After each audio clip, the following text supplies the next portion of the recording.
Welcome to the deep dive.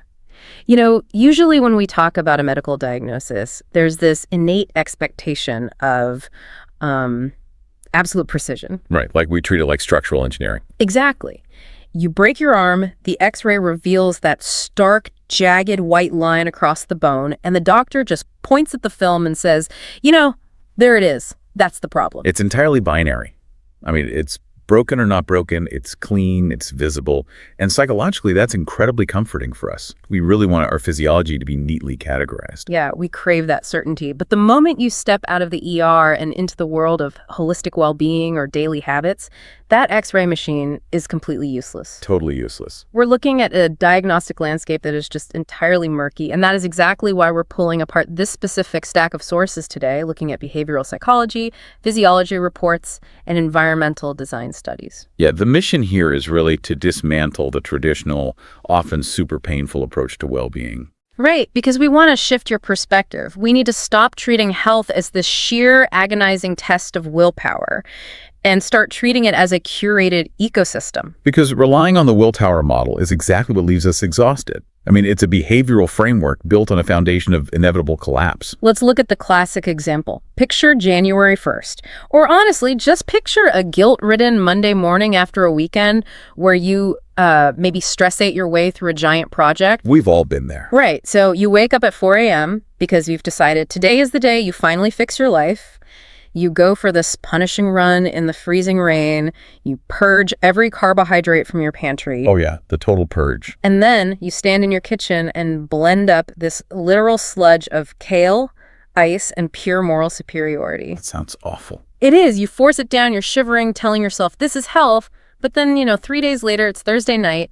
You are sitting on the couch, eating a massive pizza, staring at the ceiling, wondering why your prefrontal cortex has completely abandoned you. Yeah, researchers actually call that the cycle of penance and binge.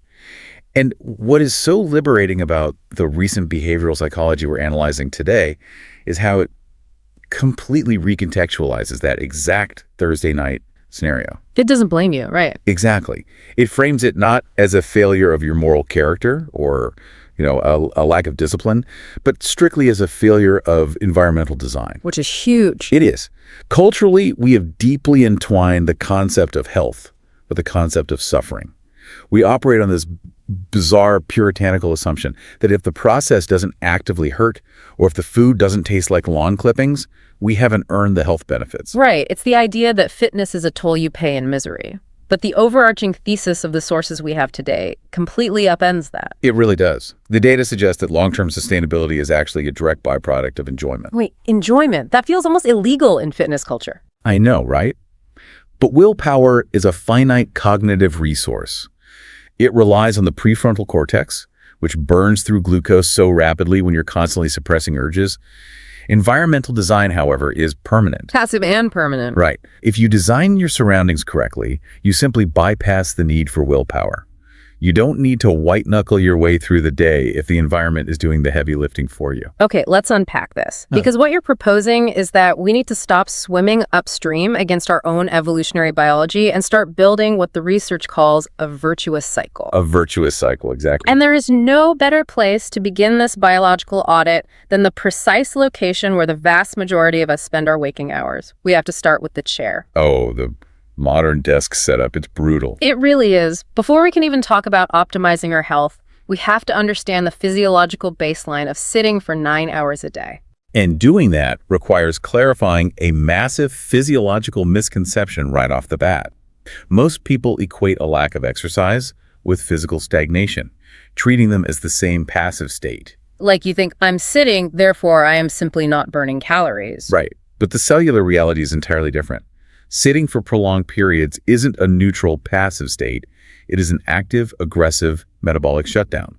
That distinction is crucial. It's not just that the engine is idling, it's that the system is actively turning off critical life support functions. It's pulling the plug. Let's look at the mechanism here, specifically the enzyme lipoprotein lipase, or LPL. Yeah, LPL is a fascinating enzyme. Its primary function is to attach to the inner walls of your capillaries, particularly in your large skeletal muscles like your legs and core. So it's mainly in the big muscles. Exactly. You could think of LPL as a molecular vacuum cleaner. It actively pulls circulating triglycerides, which are fats, out of your bloodstream and shuttles them into your muscle cells to be burned as fuel. Or into fat cells for storage, right? Right. It's absolutely vital for keeping your blood lipid profile clear. So as long as LPL is active, your bloodstream is being constantly filtered of these fats. But the sources point out a truly terrifying metric. When you sit down and those large postural muscles go completely slack for about 60 to 90 minutes, the expression of that LPL enzyme plummets. By nearly 90%. Wait, 90%, just from sitting for an hour. 90%, yeah. Because the mechanoreceptors in your skeletal muscles detect zero load and zero contraction, they signal the body that you are entering a state of extended hibernation. So the vacuum cleaner is essentially unplugged. Completely unplugged. So those triglycerides just keep circulating in your blood, increasing your risk of arterial plaque. And simultaneously, because the muscle isn't demanding fuel, the insulin receptors on your muscle cells become highly resistant. Meaning your body stops processing glucose efficiently. Exactly. So that perfectly healthy organic quinoa bowl you ate for lunch. Yeah. Because you ate it and then sat entirely still, your body can no longer metabolize those complex sugars effectively, which leads to a massive insulin spike. Wow. So by simply remaining in a chair, you are actively engineering a toxic inflammatory environment inside your own vascular system. You really are. But here's the pushback, and it's the exact trap I fall into. I operate on a highly transactional model of fitness. I know my job requires me to sit at a desk for 8 hours, but at 5:30 p.m., I go to the gym. I put in a grueling 45 minutes of high-intensity interval training. Right, the classic gym redemption. Yeah. I'm exhausted. I'm sweating. Logically, that balances the physiological checkbook, right? I've paid off the metabolic debt of the chair. It is the most common rationalization in modern fitness. But human physiology is not a bank account. You cannot retroactively balance the ledger. So the workout doesn't cancel out the sitting. The research firmly debunks this gym myth. A hard hour of HIIT gives you excellent cardiovascular adaptations, sure. It strengthens your myocardium, it improves your VO2 max. Which are good things. Great things. But it does not reverse the localized enzymatic shutdown that occurred during those 8 continuous hours of sitting. So running on the treadmill at 6 p.m. doesn't travel back in time and turn the LPL vacuum cleaner back on for the hours between noon and 4 p.m.? Exactly. And this creates a very specific modern physiological profile that endocrinologists refer to as the active couch potato. The active couch potato, that hurts a little to hear. It's a massive paradox. Yeah. You can be cardiovascularly elite. I mean, if you can run marathons, have a resting heart rate of 50 beats per minute, but metabolically you are compromised. Because of the chronic daytime stagnation. Yes. Your blood lipid clearance and your daytime insulin sensitivity mimic someone who leads a completely sedentary lifestyle. That is infuriating. You're putting in all this intense effort, suffering through the HIIT class, but your metabolism is still functioning like you're exclusively eating donuts on the sofa. It's a tough pill to swallow. So what is the actual intervention here? Do I need to get a standing desk and never sit down again, or start doing burpees in the middle of a corporate meeting? What's fascinating here is that the intervention requires virtually zero athletic effort. Extreme solutions like standing for 8 hours straight actually create different problems. Like what? Like venous pooling in the lower legs and serious joint compression. The real solution lies in leveraging neat, non-exercise activity thermogenesis. Right, neat. That encompasses all the caloric expenditure and metabolic activity that isn't formal sleeping, eating, or, sports-like exercise. Right, it's the micro movements, fidgeting, walking to the printer, shifting your weight. So the goal isn't a workout. Precisely. The biological goal isn't to elevate your heart rate to a training zone. The goal is simply to break the prolonged physical pattern of stagnation to keep the mechanoreceptors firing and the LPL enzyme active. And the sources recommend a very simple protocol for this, right? The timer rule. Yes. You set a subtle alarm for every 60 minutes. When it goes off, you merely stand up. You don't have to do jumping jacks. You literally just change the geometric plane of your body. So just walk to the kitchen, get water, or just stand and look out a window for 60 seconds before sitting back down. That's it.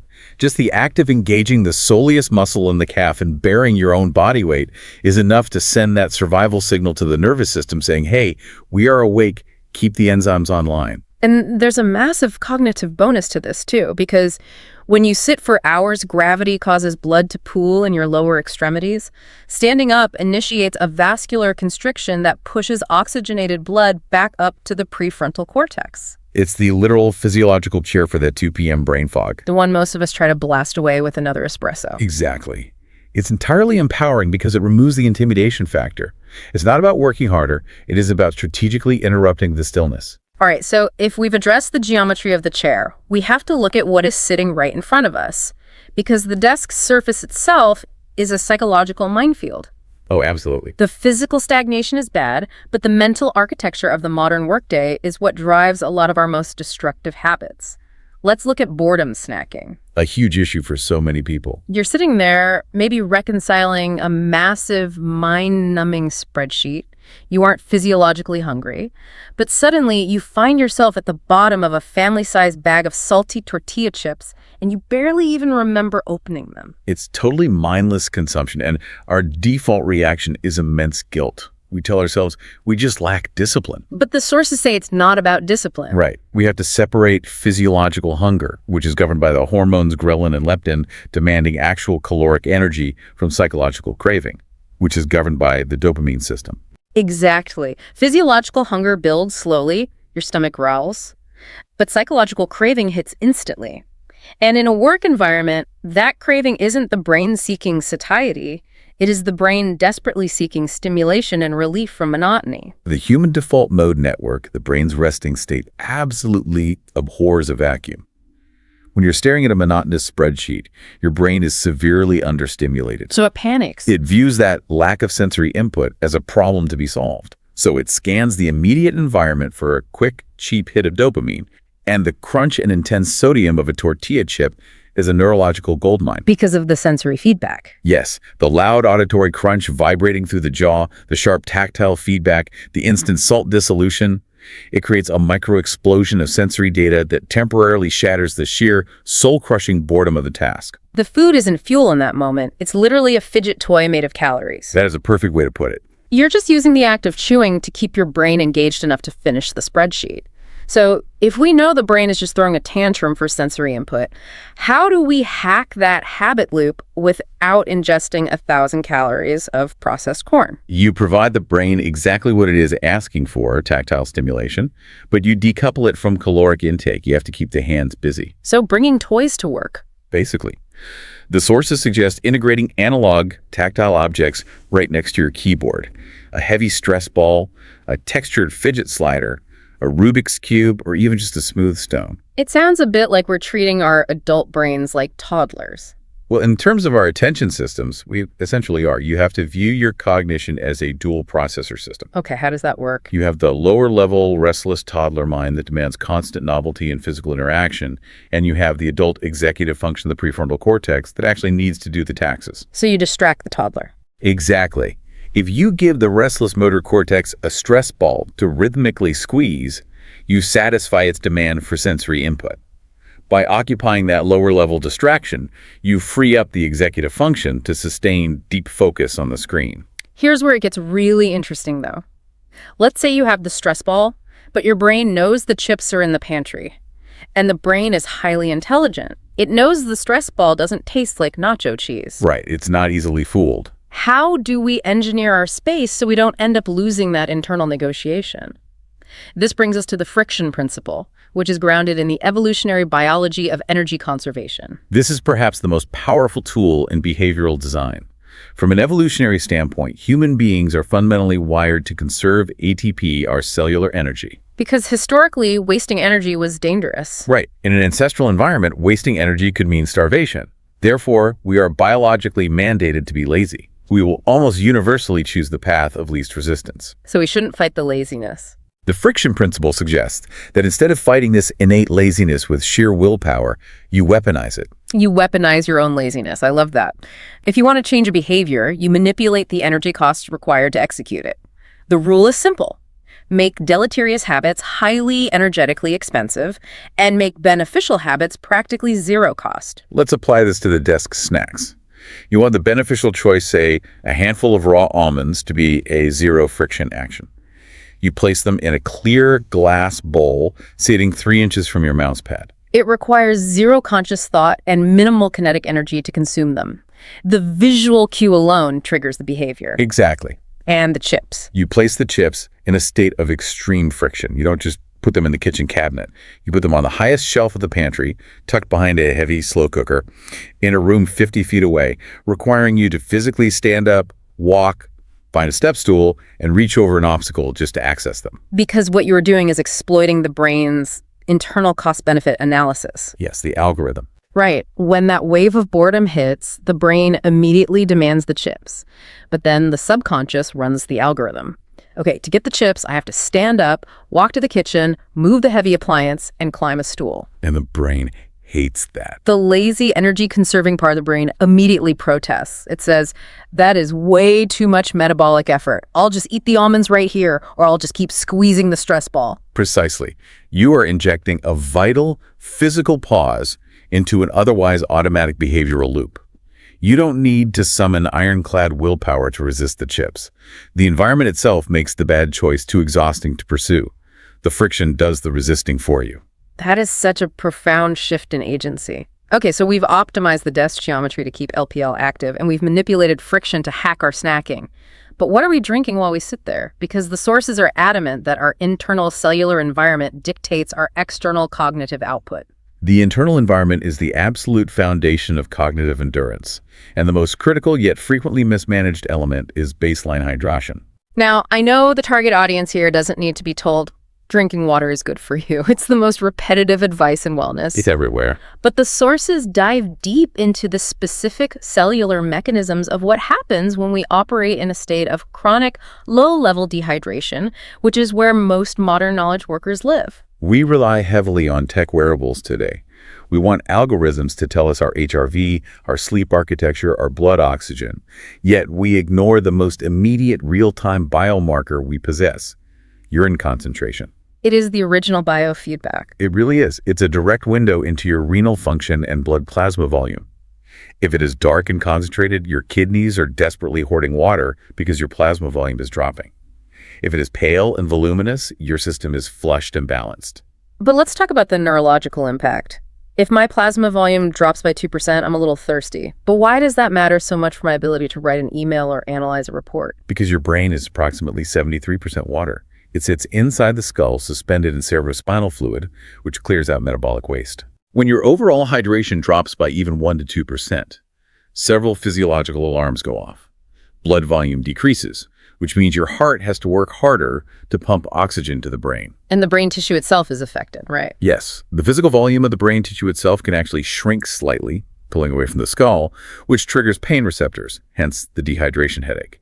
More critically, the efficiency of the blood-brain barrier is compromised, and synaptic plasticity, the ability of neurons to communicate, effectively slows down.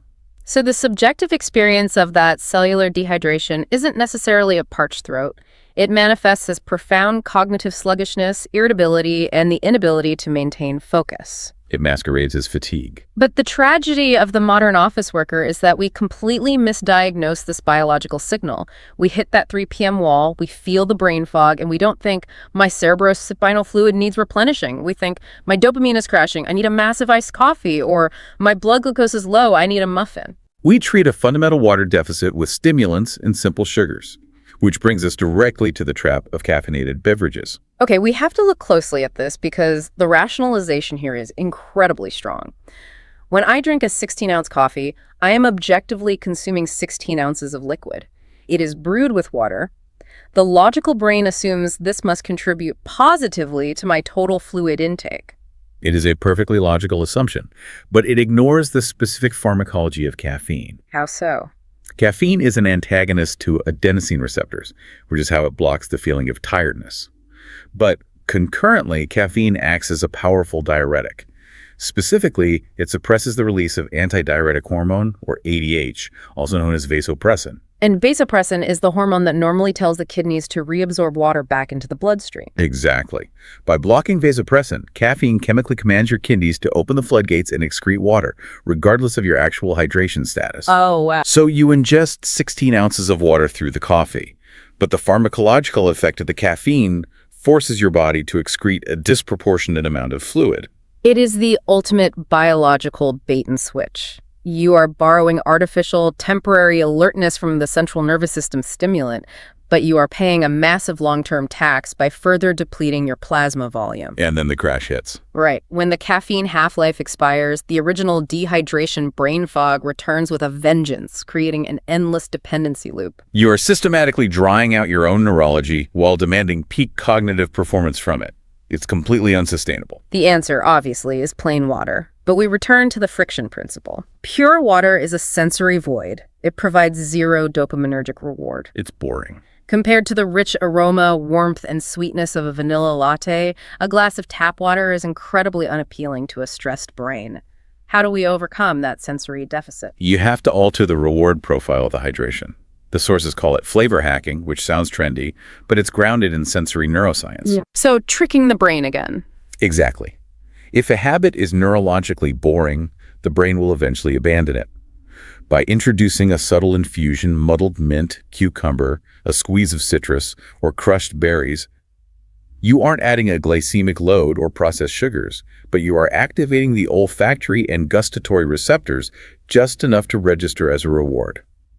You give the brain a tiny hit of novelty, and you pair that sensory hack with visual salience. You keep a large, transparent, aesthetically pleasing water bottle directly in your visual field. Out of sight, out of mind, right? Yeah, the optical cue bypasses the need for memory. If you see it, and it promises a mild sensory reward, the kinetic action of reaching for it becomes automatic. You are meticulously engineering the microenvironment so the biology can take care of itself. Let's zoom out from the immediate desk and the internal cellular state and look at the macro environment.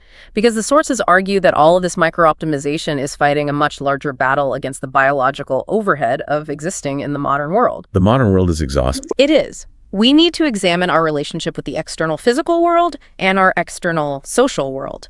Let's start with nature and this concept of nature deficit disorder. It is important to preface that nature deficit disorder is not a formal psychiatric diagnosis in the DSM-5. You cannot be medically prescribed a tree. Sadly. Right. However, it is a highly validated framework in environmental psychology that explains the chronic, low-grade trauma of urban living. We have to view this through an evolutionary lens. Okay, takes it back. For roughly 99.9% of hominid history, our central nervous system evolved in direct, continuous contact with the natural world. Our baseline sensory inputs were fractal geometries like branches, the sound of moving water, and the natural light spectrum. The concrete jungle, the rigid right angles, the sirens, the high-frequency blue light of screens, the constant barrage of textual information is a radical, untested experiment that our neurobiology has absolutely no evolutionary adaptation for. And the physiological consequence of this mismatch is profound. The urban environment demands continuous top-down directed attention. Directed attention. Yes. When you walk down a busy street, your amygdala, the brain's threat detection center, is hyperactive. It is constantly calculating the trajectory of cars, ignoring flashing billboards and assessing strangers. Just to keep you alive. Right. This places the autonomic nervous system in a state of chronic sympathetic arousal. You are bathed in a low, constant drip of cortisol and adrenaline. Your baseline state is hypervigilance. It's why you can feel completely exhausted after just navigating a city sidewalk for 30 minutes, even if you weren't walking quickly. The cognitive load of filtering the environment is massive. This brings us to attention restoration theory and what the researchers call soft fascination. Soft fascination is the physiological antidote to urban hypervigilance. Directed attention, which we use for spreadsheets and navigating traffic, acts like a muscle. It fatigues. It relies heavily on neurotransmitters in the prefrontal cortex. So how does soft fascination help? Soft fascination occurs when you are in a natural environment where the sensory inputs, watching clouds drift, observing the movement of leaves, listening to a stream, engage your attention involuntarily from the bottom up. Because the brain easily processes the fractal patterns of nature, it doesn't have to work to decode them, it just watches. Exactly. It requires zero top-down executive control. And during this state of soft fascination, the prefrontal cortex essentially goes offline. It is given the space to metabolically clear out waste products and replenish its neurotransmitter reserves. So time in nature isn't just pleasant, it is a required biological reboot for executive function. It's non-negotiable. But the sources highlight a massive trap here for the modern optimizer. Because we are so conditioned to gamify everything, we ruin the cure. We really do. The source material uses the archetype of John, who realizes he is stressed and needs nature. Instead of just going outside, John turns nature into a performance metric. He goes to an outdoor retailer, buys $300 worth of rigid technical hiking boots, drives 2 hours to a notoriously difficult mountain trail, and attempts to conquer a massive vertical ascent with zero physical conditioning. It is the novice trap applied to wellness. We take a restorative concept and instantly transform it into a high-stakes, stress-inducing achievement. John comes back with massive, grape-sized blisters, his Achilles tendons are inflamed, and he is incapable of walking normally for a week. He associates nature with profound physical agony and failure, and he never hikes again. By gamifying the experience, John completely negated the psychological benefits. His heart rate was pinned, his cortisol was spiked from the physical exertion, and he was staring at his GPS watch the entire time. He brought the stress with him. He just exported the toxic stress of his corporate office into the forest. The sources advocate for a radically different approach, the Japanese practice of Shinrin-yoku, or forest bathing, Which involves precisely zero extreme technical gear and zero GPS tracking. Forest bathing is purely about sensory immersion. It is moving through a green space at an incredibly slow, deliberate pace. It's about engaging the parasympathetic nervous system by consciously smelling the soil and feeling the temperature of the air. It's active mindfulness. Exactly. The science here is fascinating. Trees emit organic compounds called phytoncides, which, when inhaled, have been shown to directly lower blood pressure and boost the activity of natural killer cells in the immune system. Wow, actual chemical benefits. Yes, the lesson here is that consistency absolutely obliterates intensity. A gentle, aimless 15-minute walk in a local municipal park 3 days a week will do infinitely more to restore your vagal tone than one agonizing high-altitude death march every 6 months. Okay, so that addresses the physical ecology of the self, but we have to pivot to the social ecology, which is arguably an even larger drain on our biological overhead. The sources delve into the psychology of boundaries, specifically the pervasive guilt of no. This is a critical component of environmental design. Yeah. Because other people are the most unpredictable variables in your environment. True. Modern culture inextricably links constant availability with intrinsic moral value. We are conditioned to believe that saying yes to every committee, every social invitation, and every extra project makes us a good person or a dedicated employee. We operate under the delusion that our energy is limitless, like a magical well. But the sources utilize the energy theory to shatter this. Energy theory demands that we view our physical, emotional, and cognitive bandwidth as a strictly finite battery. Finite battery. The concept of allostatic load tells us that every single interaction, every email you craft, every favor you do, every emotional space you hold for a friend draws a measurable amount of voltage from that battery. So when we say yes out of guilt, we are writing checks that our neurology literally cannot cash. And this reframes the concept of boundaries entirely. We usually view boundaries as aggressive walls built to keep people out, but the sources argue that boundaries are actually vital quality control mechanisms. That is the perfect way to phrase it. Think about the mathematics of attention. If you succumb to the guilt of no, and you say yes to 15 different obligations, you are taking your 100% battery and fracturing it into microscopic slivers. Spread too thin. You give 6% of your energy to a project, 5% to a friendship, 4% to your spouse. The inevitable result is that you execute all 15 things terribly. You become resentful, exhausted, and fundamentally unreliable. It's the architecture of burnout. You are present everywhere, but effective nowhere. But if you establish rigorous boundaries, if you view saying no not as an act of selfishness, but as an act of vital self-preservation, you protect the core voltage. So saying no has a purpose. Saying no to the non-essentials ensures that when you do choose to say yes, you have the profound, deep bandwidth required to be brilliant. You have the energy to be truly present, highly creative, and deeply empathetic. The boundary is what guarantees the high quality of your participation in the world. I love that. Saying no is how you guarantee the quality of your yes. So if we are fiercely protecting our battery from the desk, from dehydration, from the concrete jungle, and from social burnout, how do we invest that preserved energy? How do we bundle these practices into a lifestyle that sustains itself organically? This brings us to Section 5, creating the virtuous cycle. The hallmark of a virtuous cycle is that one positive action lowers the friction for the next positive action. The ecosystem begins to feed itself. Let's apply this to exercise, because despite everything we said, cardiovascular movement is non-negotiable for longevity. But isolated modern exercise is awful. Running on a treadmill in a basement gym, staring at a blank wall while wearing noise-canceling headphones feels like a dystopian punishment. It is an evolutionary mismatch. Human beings are obligate social animals. We did not evolve to burn calories in complete isolation. We need people. We do. The clinical research on this is staggering. Chronic social isolation and loneliness increase the risk of all-cause mortality to a degree comparable to smoking 15 cigarettes a day.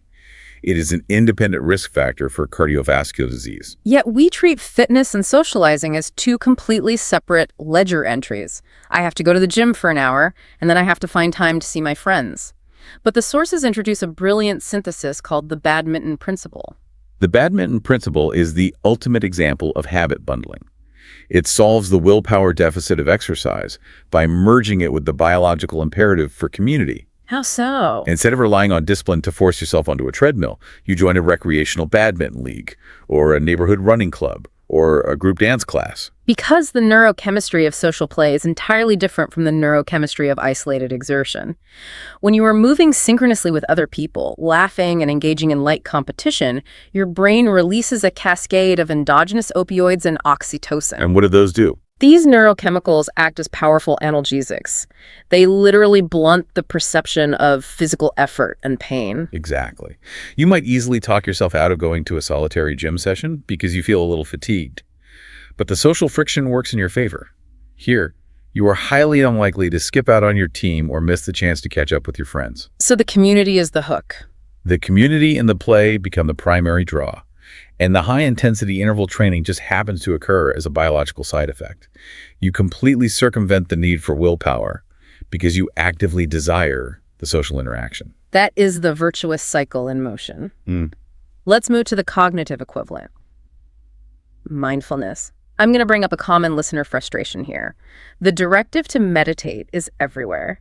But when most people try it, they sit on a cushion, close their eyes, and try to empty their mind. And it never works. Right. Within 14 seconds, their brain is screaming about an unpaid utility bill or replaying an embarrassing conversation from 2018. They feel profound failure and quit immediately. And that feeling of failure stems from a fundamental misunderstanding of neurobiology.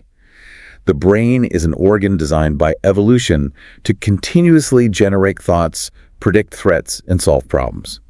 Asking your brain to stop thinking is like asking your heart to stop beating. It's impossible. A brain with no thoughts is a dead brain.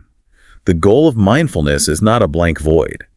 It is the cultivation of metacognition. Metacognition being the ability to think about your own thinking. The sources use a phenomenal analogy here to strip the mysticism away from meditation. The traffic analogy. Imagine your consciousness is a busy, multi-lane highway, and the cars driving past are your thoughts. In our default, unobserved state, we are constantly in the traffic. We are driving the cars. You're behind the wheel. You are behind the wheel of the I am furious at my manager car. Yeah. You are gripping the steering wheel, your heart rate is elevated, and you are entirely consumed by the narrative of the emotion. You are completely fused with the thought. You are the anger. Mindfulness is simply the mental action of pulling the car over to the shoulder, getting out, and walking up to sit on the grassy hill overlooking the highway. Okay, getting out of the car. You are no longer driving. Yeah. You are just an observer. You watch the angry at manager car speed past. You watch the I need to buy groceries truck rumble by. You acknowledge their existence. You see clearly what they are, but you do not get into the driver's seat. You create psychological distance. But what about the failure part? Because I can sit on that grassy hill for maybe 10 seconds before I realize I've accidentally wandered back down into the street and I'm driving the grocery truck again. And this is the most critical paradigm shift in the entire concept of mindfulness. Realizing that you have wandered back into traffic is not a failure. That moment of realization and the gentle, non-judgmental act of walking back up to the grassy hill, that action is the repetition. The return is the rep. It's the cognitive equivalent of a bicep curl. You aren't supposed to hold the weight up forever. The muscle grows in the lowering and lifting. Precisely. Every single time your mind wanders and you catch it and bring it back, you are strengthening the neural pathways between the prefrontal cortex and the amygdala. You are physically increasing the density of gray matter in the areas responsible for executive control. That's huge. And the real-world application of this is life-changing. By practicing this separation, you widen the temporal gap between a stimulus and your response. When that highly aggressive email lands in your inbox, instead of your amygdala instantly hijacking your nervous system and making you fire back a defensive reply, your practice metacognition kicks in. You pause. You sit on the hill for 2 seconds, you observe the anger without becoming it, and you consciously choose a strategic response. It is the ultimate antidote to chronic stress. That bridges perfectly into how we fuel this newly optimized brain. Let's talk about food, and specifically the financial anxiety surrounding healthy eating. There is a pervasive narrative that health is a luxury good. Oh, absolutely. When you walk into a boutique grocery store and see a tiny bag of adaptogenic, keto-friendly granola priced at $18, or a single superfood smoothie for $12, it feels deeply exclusionary. It feels like a scam. Because, largely, it is a marketing construct. The superfood industry is a triumph of branding over nutritional science.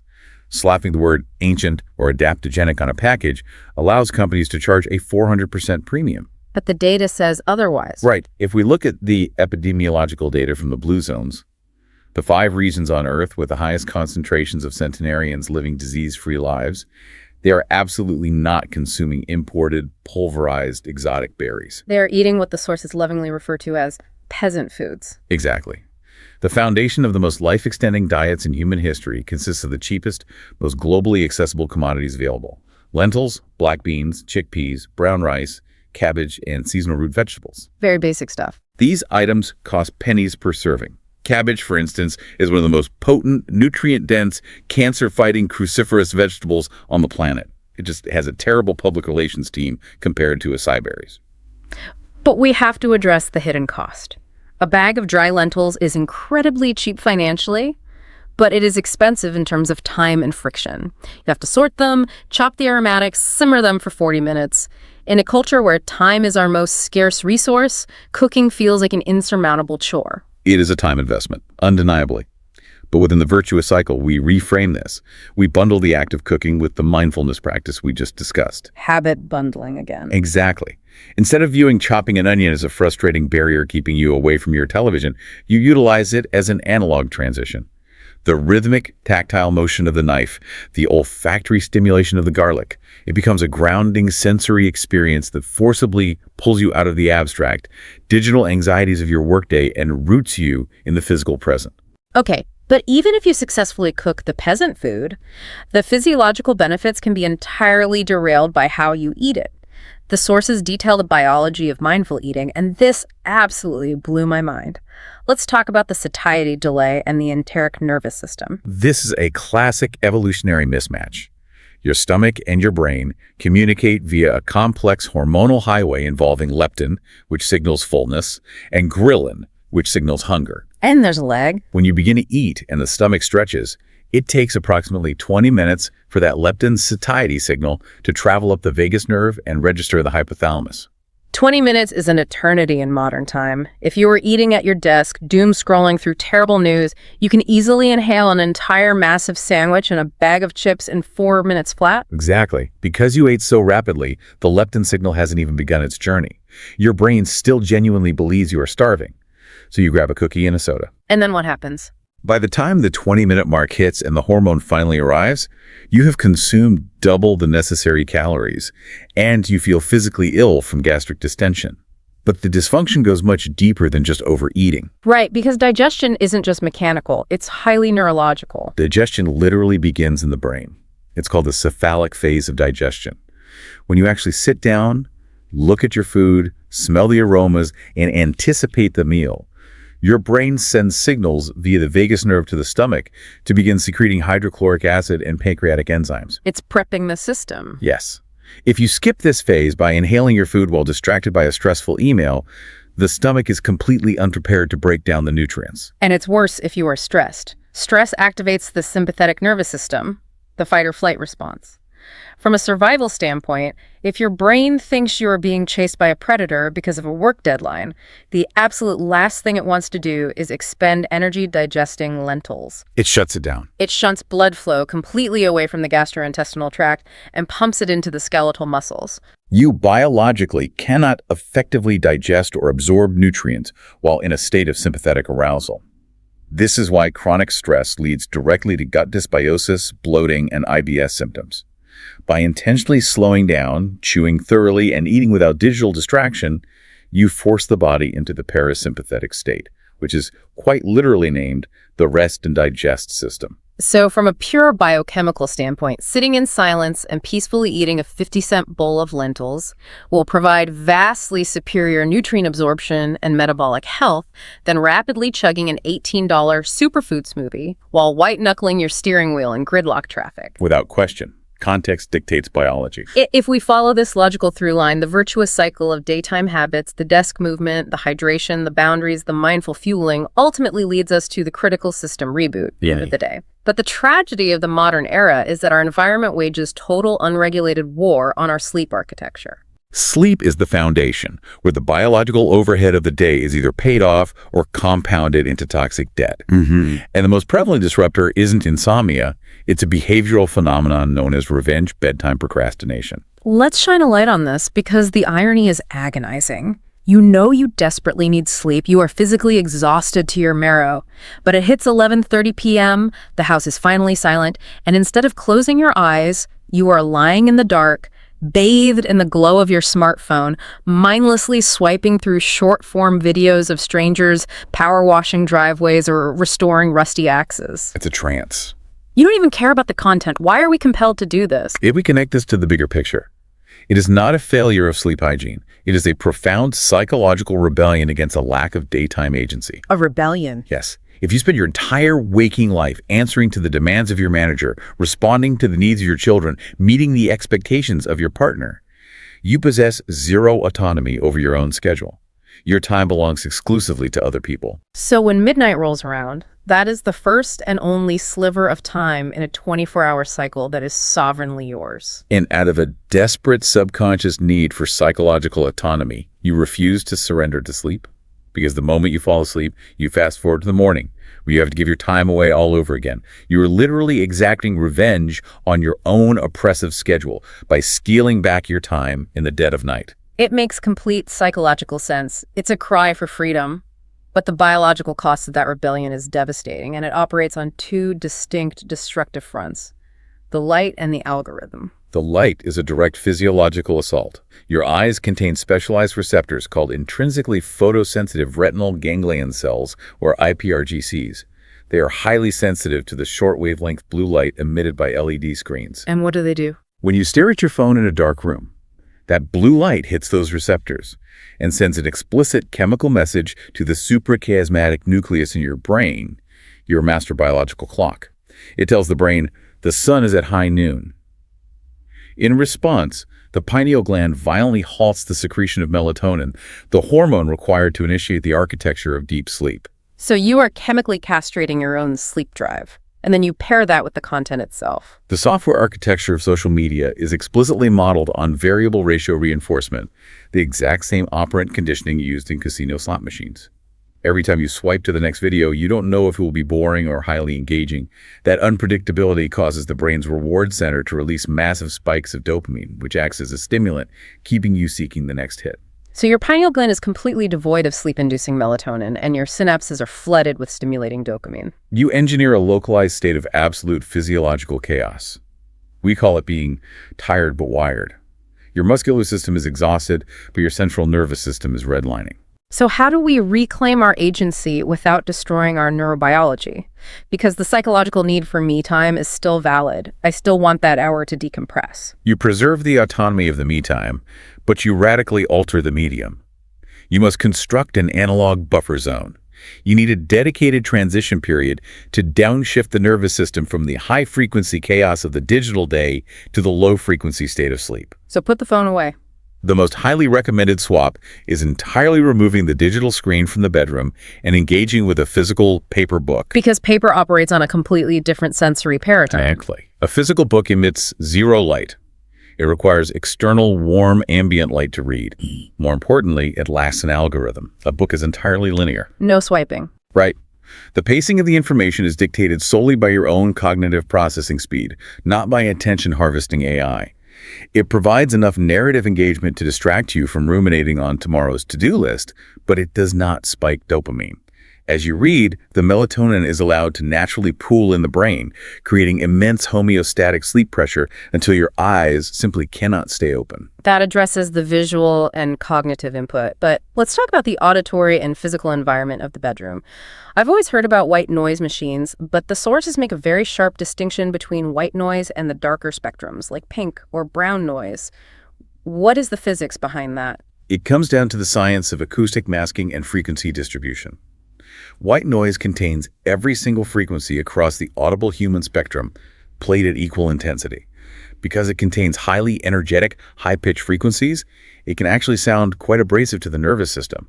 It mimics the sound of a hissing radiator or harsh television static. Yeah, prolonged exposure to high-pitched white noise actually elevates my anxiety. Which is counterproductive for sleep. Brown noise, however, utilizes a steep roll-loss of those high frequencies, heavily prioritizing the deep, low-frequency bands. It sounds like a distant, heavy waterfall or the low rumble of a jet engine from inside the cabin. Why does the sleeping brain vastly prefer that low rumble? Because of a neurological phenomenon known as stochastic resonance.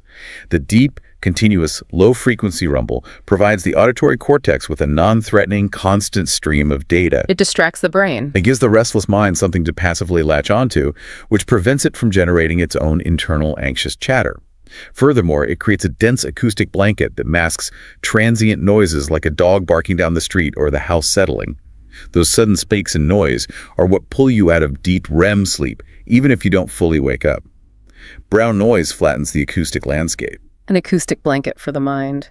And speaking of blankets, let's look at the physical hacks. Proprioception. The sources delve into the biology of weighted blankets, which I previously dismissed as a pure consumer fad. The marketing is a fad, but the underlying neurology is exceptionally robust. Proprioception is your central nervous system's continuous mapping of where your body exists in three-dimensional space. Your body awareness. Yes. When you cover yourself with a weighted blanket, typically engineered to be around 10 to 15% of your body weight, you apply a very specific physical stimulus called deep pressure stimulation, or DPS. Which provides a uniform heavy compression across the body. It directly mimics the tactile sensation of being firmly held, swaddled, or embraced.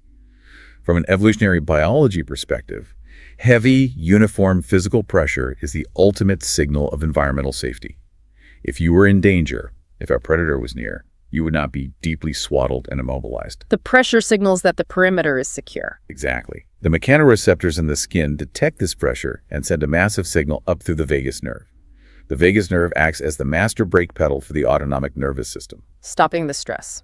It immediately suppresses the sympathetic fight-or-flight response, halting the production of cortisol.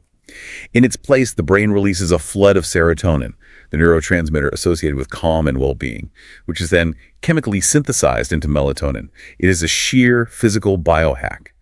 By manipulating the somatosensory system, you chemically force the brain into a state of profound physiological rest. Okay, let's step back and look at the masterpiece we have constructed. If we follow this blueprint, we have redesigned our desk geometry to preserve LPL enzymes, optimized our plasma volume, utilized soft fascination to heal our prefrontal cortex, fiercely protected our energetic boundaries, bundled our exercise with social opioids, mindfully digested our peasant foods, and swaddled ourselves in deep pressure stimulation while bathed in stochastic resonance. We have engineered the ultimate impenetrable biological ecosystem. It is a beautiful blueprint. But we must address the final, most dangerous trap, the illusion of perfection. Because life is fundamentally chaotic. What happens when the ecosystem inevitably fails? When we are traveling or stressed and we miss 3 weeks of the badminton league and we find ourselves eating an entire sleeve of processed cookies at midnight. This is where the behavioral psychology of the long game becomes vital.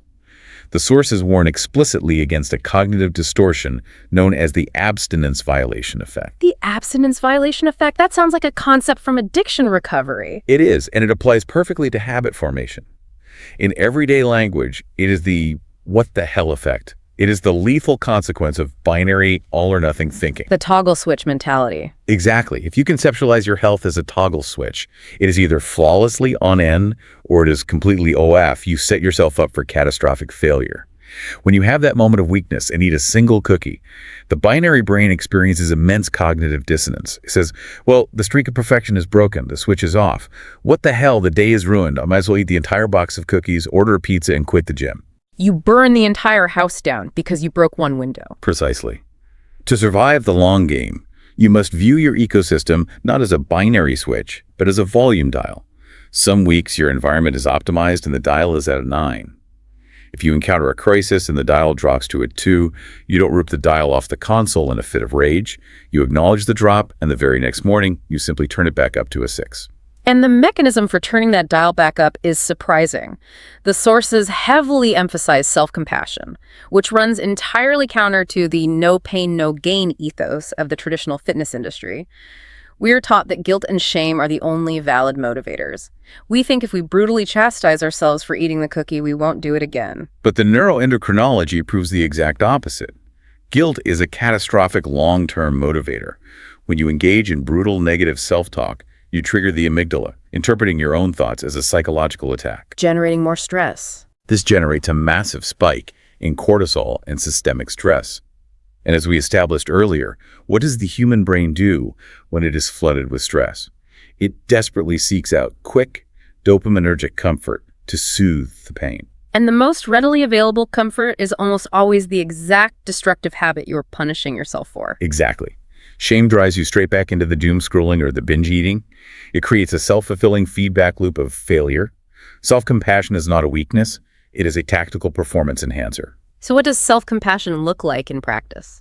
When you say, I am human, the environment was overwhelming today, and one sleeve of cookies does not collapse my entire biological ecosystem, you actively engage the parasympathetic nervous system. You lower the cortisol. You eliminate the physiological need for comfort seeking, which allows your prefrontal cortex to come back online and make a rational, healthy choice the next morning. So, what does this all mean? It is the ultimate application of the 80-20 rule. If you rigorously design your environment so that 80% of the time you are engaging in baseline movement, hydration, and sleep hygiene, that robust, resilient metabolic engine can effortlessly process and absorb the 20% of life where you eat the cake and skip the workout. Health is preventative maintenance. You don't wait for the engine block to crack to pour oil in it. You do the unglamorous, low-friction, automated daily tasks to keep the machinery humming. And speaking of low-friction tasks, we want to close the deep dive with a final, provocative thought for you, the listener. We have covered an immense amount of cellular biology, neurochemistry, and psychology today. But you do not need to wake up tomorrow and systematically overhaul your entire existence. Do not fall into the novice trap. Do not buy the extreme hiking boots and give yourself physiological blisters. Do not rely on willpower tomorrow. Focus entirely on the immediate environment. We discussed how physical friction shapes behavior, putting the water bottle in your line of sight, hiding the junk food. But I want you to look at the device you are likely using to listen to this right now. Look at the illuminated glass rectangle in your hand. How does the digital architecture of your phone's home screen secretly engineer your failure every single day? The interface is meticulously designed by behavioral engineers to hijack your dopamine system with zero friction. So tonight, I challenge you to apply the friction principle to your digital environment. Identify your most corrosive, time vampire, doom-scrolling app. You absolutely know which one it is. Do not just leave it sitting there on the home screen waiting to exploit your 3 p.m. brain fog. Long press it. Drag it into a folder. Then drag that folder inside another folder and banish it to the 4th page of your home screen. Build a tiny, irritating wall of digital friction. Force your lazy, energy-conserving brain to work for that dopamine hit. Try it tonight and observe just how much cognitive bandwidth and actual time you reclaim tomorrow. Stop fighting your own biology. Stop relying on exhaustion. Start designing the ecosystem. Because it is finally time to pour that freezing, miserable kale sludge down the drain. You do not need the agony of moral superiority to live a vibrant life. You just need a slightly better blueprint. Thank you for joining us in the deep dive.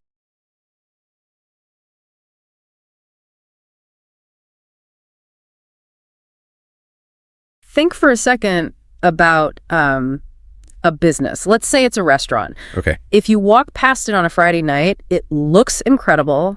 The lighting is perfect. You know, the food smells amazing. Yeah, the staff is bustling around everywhere. Exactly. And there is a line of eager customers out the door. So you look at the gross revenue on paper, and the place is just pulling in serious cash. It looks like the absolute definition of success. Right. But there is a hidden catch that you obviously can't see from the street. The rent for that specific building is astronomically high. Oh, I see where you're going with this. Yeah, and the cost of importing the specialty ingredients has completely skyrocketed. The electricity bill to keep all those beautiful lights on is staggering. So they're spending everything they make. Basically, yeah. Despite bringing in all this money, the business is completely exhausted just trying to keep the doors open. At the end of the month, the profit margin is essentially zero. They're barely breaking even. Right. And in the financial world, we call that having a massive overhead.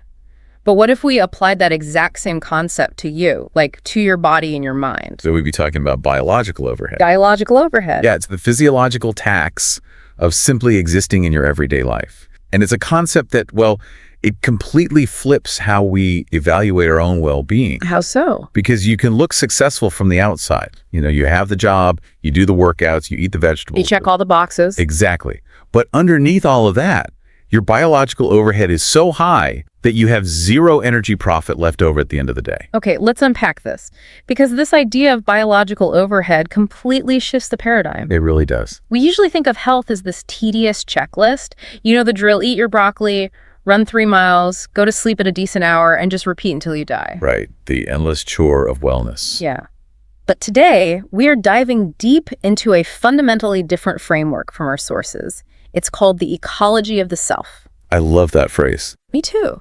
It's about how to optimize your biological and psychological software in a really high stimulation world. We are looking at you not as a machine, but as an ecosystem. And what's really fascinating here is the sheer limitation of that machine metaphor we've all been taught. Right. For the last century, we've viewed the human body as a closed system, much like a car engine. You just pour the right fuel in. Right? Exactly. You pour in calories and vitamins, and you expect the right output like energy, focus, happiness. But an engine operates completely independently of its surroundings as long as it has air. Right. A human being does not. Right. We're an interconnected ecosystem. Which means the outside matters just as much. Yeah, your external environment doesn't just surround you passively. It is actively, continuously shaping your internal state on a cellular and psychological level. That makes total sense. I mean, if a plant soil is toxic and the air is polluted, you don't blame the plant for wilting. No, you fix the soil. Exactly. Yet when we feel exhausted, we constantly blame ourselves for not having enough willpower, completely ignoring the fact that our environment is actively draining us. So let's talk about that environment, because if we want to optimize this ecology of the self, we have to look at the massive mismatch between the hardware we are running and the world we are currently sitting in. The mismatch is huge. It really feels like we are trying to run a high-fidelity 2026 virtual reality game on a Windows 95 processor. That's such a good way to put it. Right. The hardware is ancient, and the software demands are unprecedented. The Windows 95 analogy is incredibly accurate from an evolutionary standpoint. I mean, our brains evolved over hundreds of thousands of years in environments that were very sparse in data. But high in physical stakes. Yes, exactly. Yeah. The amount of novel information a hunter-gatherer processed in a whole month is probably equivalent to what you process scrolling through a news feed in 10 minutes. Oh, wow. In just 10 minutes? Yeah, easily. When you live completely out of sync with your evolutionary design, you incur massive biological overhead. It's like trying to run that modern software on the old computer. The fan is just screaming. The fan is screaming, the processor is overheating, the battery's draining in minutes. Yeah. Just trying to keep the application from crashing. The processor is just running hot all day long. And I think that brings us to this term from the sources that gets thrown around a lot, nature deficit disorder. Ah, yes. NDD. Now, I want to be super clear right from the jump here. Nature deficit disorder, or NDD, is not a clinical, medically recognized diagnosis. Right. You can't go to your doctor, get some blood drawn, and leave with a neat little prescription for NDD. No, you definitely won't find it in the DSM or any medical manual. It's a descriptive framework. Right. It's a way to understand what's happening. Exactly. It's a lens for understanding the very tangible, measurable human cost of our sudden estrangement from the natural world. And estrangement really is the right word here. We're so cut off. Evolutionarily speaking, we are orphans in the concrete jungles and digital landscapes we've built. We've removed ourselves from the specific environmental inputs that our nervous systems actually require to regulate themselves. So if you're listening to this right now on your commute, maybe you're sitting in traffic looking at a sea of red brake lights. A very common scenario. Or you're walking down a crowded city sidewalk, Just pay attention to what your brain is doing in this exact moment, because the cognitive load is staggering. It really is. If we connect this to the bigger picture of how the brain filters reality, it's actually terrifying how much we force it to do. Yeah, take that city street example. Okay, so your brain is fundamentally a prediction engine. Its primary job is to keep you alive by scanning for threats. Right. On a city street, it is processing the Doppler effect of a police siren 3 blocks away. It is filtering out the flashing LED lights of a digital billboard. Just constantly working. Right. It is calculating the velocity of a cyclist zooming past your shoulder. It is reading the micro-expressions of 30 strangers walking towards you just to assess their intent. And it's doing all of this subconsciously. Completely subconsciously. It's like having a smartphone where you've opened 50 different highly complex applications and you haven't closed any of them. Oh, that's a perfect analogy. You might be staring at the home screen thinking you aren't doing anything strenuous, but all those background apps are pulling location data, refreshing feeds, and just draining your battery rapidly. Yep, you are losing power without even actively interacting with the device. That's what walking through an urban environment does to the brain's attention circuits. That is exactly the mechanism at play. It's called directed attention fatigue. Your prefrontal cortex, the part of your brain responsible for focus and decision-making, has to expend actual metabolic energy to suppress irrelevant stimuli. Like, it takes actual calories to ignore things. Yes. It takes calories and neurotransmitters to actively ignore the billboard and the siren, because your brain can't naturally ignore them. Because evolutionarily, those meant danger. Right. A loud noise or a sudden flash of light meant a predator. So your brain is stuck in a state of chronic hypervigilance.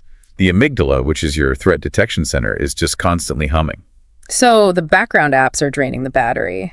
How do we force quit the apps? Because sitting on the couch scrolling through a phone doesn't do it. No, scrolling actually opens more apps. Oh, man. Yeah. To force quit the background processes, the nervous system requires an environment that triggers what psychologists call soft fascination. Soft fascination. It's such a beautiful, poetic term from the text, but how does it actually work neurologically? It's fascinating. Because if I'm looking at a tree, my brain is still processing visual data, right? Yeah. Why is looking at a tree fundamentally different from looking at a television screen? The difference lies in how the attention is captured.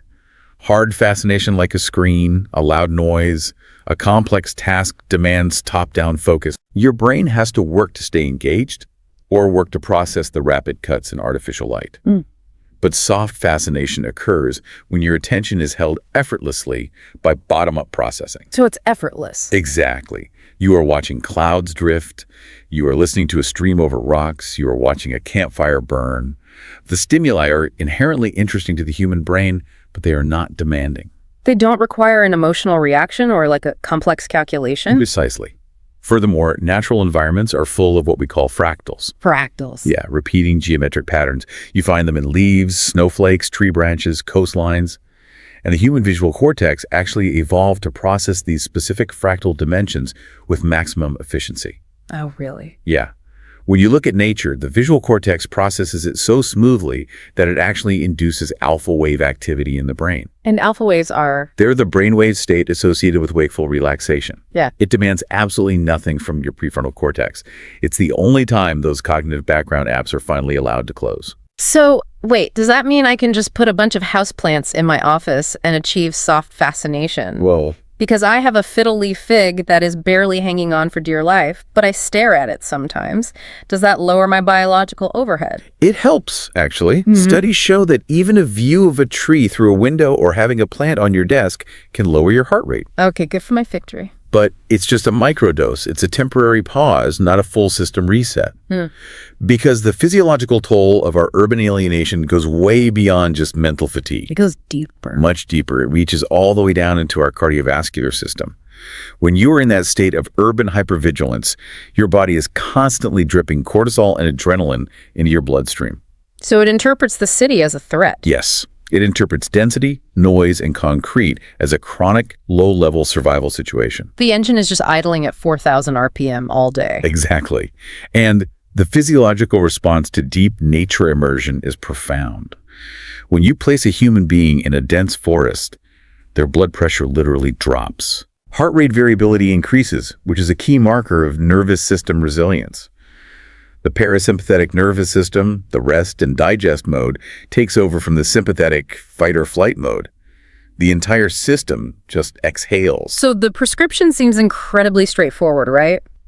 If the concrete jungle is spiking our cortisol and draining our battery, the obvious solution is to just go outside. Yeah, Go into the woods. Problem solved. I think so, yes. But, and this is but from the sources, how we go outside matters immensely, because as a culture in the West, we have this incredible talent for taking something therapeutic and completely ruining it. We really excel at turning the cure into another source of pathology. We really do. We look at something like forest bathing, which has become a huge buzzword lately. Right. And I have to admit, the first time I heard the phrase forest bathing, my brain immediately conjured an image of someone dragging a vintage porcelain clawfoot tub into the middle of a national park, filling it with hot water, and tossing in a pine-scented bath bomb. It's a very literal translation. Right. Yeah, the term originates from the Japanese practice of Shinrin-yoku, which was developed in the 1980s specifically as a public health response to tech boom burnout. Okay. But there is no actual bathing involved. Forest bathing is fundamentally about sensory immersion. It is the deliberate, slow act of simply being in the forest. You aren't going anywhere. You're just existing there. Exactly. You are smelling the damp earth, which actually contains soil bacteria called Mycobacterium vaccae that has been shown to stimulate serotonin production. Wait, smelling the dirt gives you serotonin? Yes, you are feeling the texture of bark. You are listening to the rustle of leaves. It is purely experiential. But this is where the Western mindset hits a brick wall. We are fundamentally uncomfortable with just being. Oh, absolutely. We have this intense, deeply ingrained urge to gamify everything. We can't just wander aimlessly into the woods. If we're going outside, it has to be a mission. We have to conquer the trail. We treat the forest as an outdoor gym. The mindset is basically, I'm not going to just look at a tree. I'm going to hike the steepest incline, reach the summit in under an hour, burn exactly 800 calories, and track my VO2 max on my smartwatch. It's so true. We take all the metrics, all the performance anxiety, all the optimization, and all the stress of the boardroom or the gym, and we just pack it into a backpack and carry it out into the trees. And biologically speaking, this completely defeats the neurological purpose of going into nature in the first place. Because you're stressed. Yes. Yeah. If you are stressing your body and mind to conquer a mountain, your heart rate is spiking, your focus is narrowed on foot placement, your competitive drive is fully activated, you are in a state of high exertion and high focus. So no alpha waves. None. You are absolutely not engaging in soft fascination. You are still running those heavy background apps. You've literally just changed the desktop wallpaper to a picture of a mountain. Okay, I have to play devil's advocate here. Go for it. Because I'm listening to this, and the fitness conscious part of my brain is screaming, wait a minute. Are you saying hiking is bad? Isn't cardiovascular exercise, getting your heart rate up, sweating, isn't an intense outdoor workout inherently a great thing for our health? It's a crucial distinction to make. This is the debate of ecology versus cardiology. Okay. If your goal is strictly cardiovascular health, strengthening the heart muscle, building endurance, burning calories, then yes, an intense hike is fantastic. But we are talking about the ecology of the self. We are talking about repairing the nervous system and paying down biological overhead. Right. If your goal is to cure nature deficit disorder, to clear cortisol from your bloodstream, and to give your prefrontal cortex a break, mixing extreme physical exertion with nature immersion is entirely counterproductive. Really? Entirely? Yes. Extreme exertion destroys soft fascination. You cannot achieve deep parasympathetic recovery while you are gasping for air and your quads are burning on a 20% incline. That makes a ton of sense when you put it like that. You can't be in rest and digest if your body thinks it's running from a bear up a hill. You have to separate the goals. Precisely. Yeah. There is a time and place for the outdoor gym, but it shouldn't replace the sanctuary.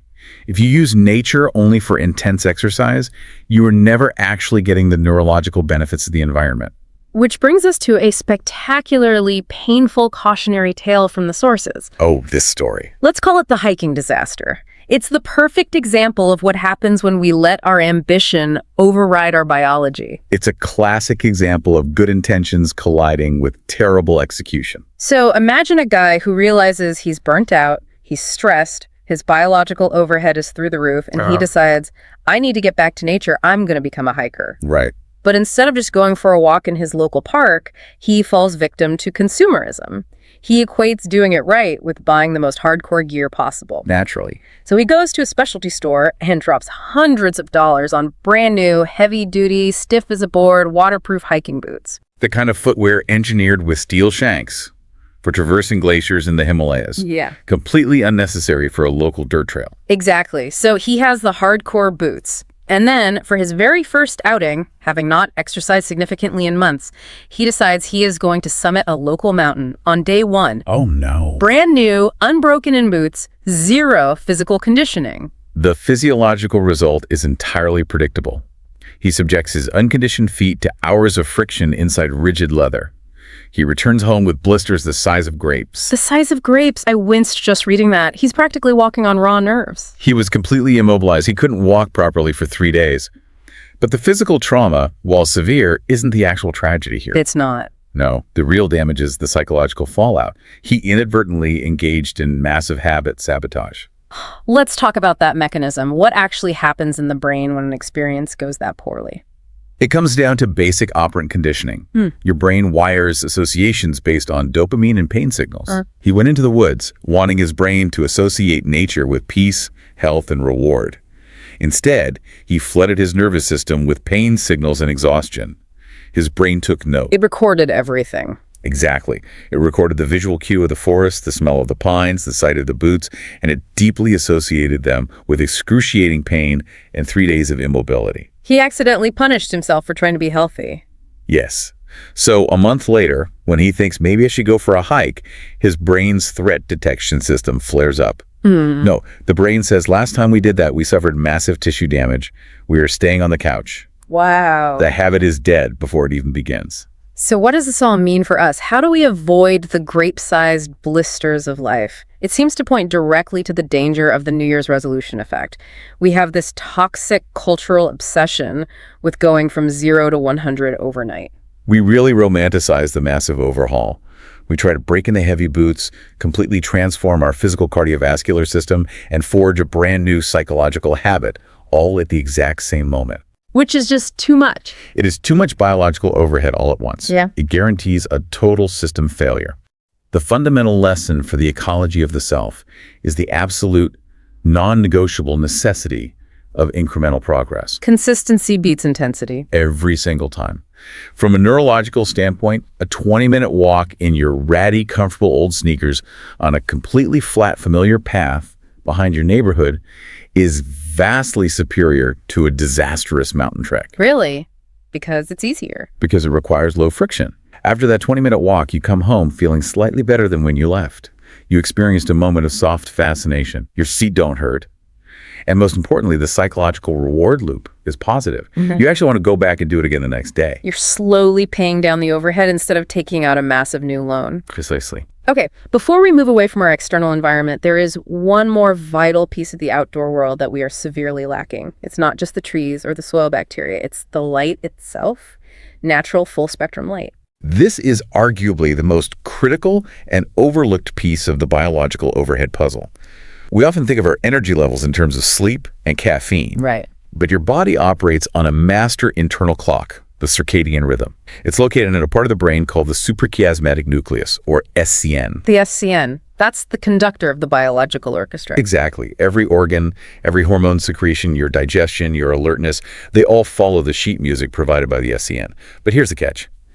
The SCN is blind. It's blind. It sits deep in the dark vault of your skull. It relies entirely on external environmental signals to know what time it is, so it knows which hormones to release. And the absolute primary signal for that operating system is light hitting the ganglion cells in your retina. But we spend 90% of our lives indoors. I mean, I'm sitting in a studio right now. The lights are incredibly bright. If I work in a modern office building with those big overhead panels, my brain thinks it's daytime, right? Why is that a problem? Because of the massive disparity in lux levels. Lux is the unit we use to measure light intensity. We think our indoor lights are bright because our pupils dilate to adjust to the gloom. But a typical brightly lit corporate office provides maybe 300 to 500 lux of light. Okay, 500 lux. What's the outdoors like? Step outside on a beautifully clear, sunny summer day, and you are getting bathed in about 100,000 lux. Whoa! 100,000 versus 500, that's not even in the same universe. It's not. Even on a completely overcast, miserable, cloudy winter day, the intensity of natural outdoor light is typically around 10,000 lux. Even on a cloudy day. Yes, it is exponentially higher than the fluorescent lighting in your office. We are effectively living in a biological twilight. We are forcing our hardware to operate in a perpetual dusk. So what happens when the SEN doesn't get that 100,000 or even 10,000 lux signal in the morning? The orchestra falls out of sync. Without that intense burst of full-spectrum light, your brain doesn't get the clear, unequivocal signal that morning has arrived. So it's confused. Exactly. So it doesn't release the healthy pulse of morning cortisol needed to make you alert. It doesn't fully suppress the melatonin left over from the night before. You wake up, you go from your dim house to your dim car to your dim office, and you feel perpetually groggy. You feel like you're walking through wet cement. And what is the immediate knee-jerk reaction for every single adult when they feel that grogginess? Coffee. We reach for the coffee pot. But thinking about it through this ecological lens, coffee isn't actually fixing the problem, is it? Not at all. Coffee in this context is merely a temporary software patch. You're trying to use a chemical stimulant to override a biological system that is fundamentally confused about what time of day it is because you haven't given it the correct environmental input. Right. Sunlight is the actual fundamental operating signal. You can't hack a broken circadian rhythm with espresso. That is a perfect transition because we've looked at the external inputs, getting into green spaces for soft fascination, stopping the ridiculous gamification of nature, and getting real high-lux sunlight to set the master clock. But once those external signals are dialed in, we have to look inward. What are the internal inputs that dictate our moment-to-moment functioning? And it starts with something so basic, so utterly mundane, that most of us completely ignore it. Hydration. Hydration. It does seem almost too basic. Yeah. Like, drink more water is the most cliche health advice on the planet. But when you examine it through the lens of biological overhead, hydration elevates from a background chore to a critical load-bearing pillar of our internal ecosystem. I want to talk about how we track this because I found this absolutely hilarious but profound in the source text. Yeah. We are obsessed with data. People spend hundreds, sometimes thousands of dollars on smartwatches, fitness rings, and chest straps. We want to track our sleep architecture, our blood oxygen, our heart rate variability. We want a dashboard for our bodies. Everyone wants the data. Right. But there is a built-in real-time dashboard that is completely free, and it's the OG wearable. Visual check, the color of your urine. It is the simplest algorithm in the known universe. Dark yellow or amber means you are dehydrated. Pale yellow or clear means you are hydrated. It really is that simple. It is instantaneous biofeedback from your kidneys, and we flush it away without a second thought while tapping our expensive watches to see if we're recovered. We completely ignore the primary data while seeking secondary metrics. And as a result of ignoring that simple dashboard, we fall victim to a really insidious, modern, chronic, low-grade dehydration. When I say dehydration, most people picture a dramatic movie scene. A guy crawling across the Sahara Desert, lips cracked, hallucinating an oasis. Right. Acute dehydration. Exactly. What does chronic dehydration look like in a normal office worker? It looks like an invisible drain on performance. They aren't collapsing, they aren't dying. They are just operating at 85% capacity every single day of their lives. Wow. And the most common universal symptom of this invisible drain is something incredibly relatable. We call it brain fog. The dreaded 3 p.m. slump. Let's paint the picture. You're sitting at your desk. It's mid-afternoon. And suddenly your brain just feels fuzzy. Like it's packed with cotton wool. Exactly. You read the same email sentence 3 times and nothing registers. You feel mildly irritable, your motivation evaporates, and staring at the screen feels like a monumental task. Let's look at the biology of what is actually happening in that exact moment. Your brain is essentially a water-dependent supercomputer. It is roughly 73% water. Okay. When you don't drink enough fluids throughout the day, the volume of blood in your body slightly decreases, making the blood thicker and harder to pump. Furthermore, the actual volume of fluid surrounding your brain, the cerebrospinal fluid and the fluid within the brain cells themselves, begins to slightly deplete. What? Your brain literally, physically shrinks a tiny fraction. It pulls away from the meninges, the membrane lining your skull, which is packed with pain receptors. Wait, my brain is actually shrinking. On a microscopic level, yes, the cellular volume decreases. It is crying out for water to maintain its structural and chemical integrity. Neurotransmitter transmission slows down. That cotton wool feeling is the neurological consequence of your brain operating with insufficient fluid dynamics. But the tragedy is how we misdiagnose the symptom. At 3 p.m., when my brain is physically shrinking and begging for H2O, my conscious mind doesn't think, oh, my cerebrospinal fluid volume is depleted, I must consume water. Of course not. My brain thinks, I am exhausted, I need a massive iced latte immediately. Or I have zero dopamine, I need a glazed donut. We throw sugar or caffeine at a physiological crisis that literally just needs a glass of tap water. Which brings up a very desperate question from the text. I know people ask this all the time, and we all secretly want the answer to be yes. I know where this is going. Let's settle it right now. Does the liquid in my coffee or my black tea or my diet soda count toward my daily hydration goals? I know everyone wants absolution on this, but the answer is heavily nuanced and largely leans toward no. Ugh, breaking hearts everywhere. I know. But to understand why, we have to look at the pharmacological mechanics of a diuretic. Caffeine is a mild diuretic. Meaning it makes you pee. Specifically, it chemically interferes with antidiuretic hormone, or ADH. Normally, ADH tells your kidneys to hold on to water and reabsorb it into the bloodstream. Okay. Caffeine suppresses that signal, so your kidneys just open the floodgates and flush water out of your system. So even though you are drinking 12 ounces of fluid in that coffee, the caffeine is commanding your kidneys to expel 12 ounces or more of fluid. It's a zero-sum game. At best, it's a zero-sum game for a chronic coffee drunker who's built up a tolerance. For many, it actually puts you in the negative. Yikes. But here is the real trap of the 3 p.m. coffee. Yeah. You are masking the underlying problem. Caffeine works by blocking adenosine receptors in the brain. Adenosine is the chemical that builds up and makes you feel sleepy. Right. The caffeine binds to those receptors like a false key in a lock. It doesn't give you actual energy. It just temporarily blinds your brain to how exhausted and dehydrated it actually is. You are borrowing artificial energy from tomorrow, but you are paying a massive tax in hydration today. Exactly. You are compounding the very physiological problem, the lack of water, that caused the brain fog in the first place. You literally cannot espresso your way to being hydrated. That is a brutal but necessary truth. However, we have to acknowledge a major behavioral barrier here. Which is? Why do we reach for the diet soda instead of the water? Because, let's be honest, water is the blank page of beverages. It is a sensory void. It is incredibly boring. We live in a world engineered for maximum palatability. We have brightly colored, hypercarbonated, synthetically sweetened, heavily marketed energy drinks that just explode with flavor. Right. Compared to a neon green sports drink, plain tap water feels like a punishment. Human beings are biologically wired to seek novelty and high-calorie flavor profiles. It's a survival mechanism from when food was scarce. Today, our dopamine-seeking brains naturally rebel against consuming something completely devoid of sensory excitement. Especially when the alternative is right there in the fridge. Exactly. We have an environment that creates massive friction against drinking water.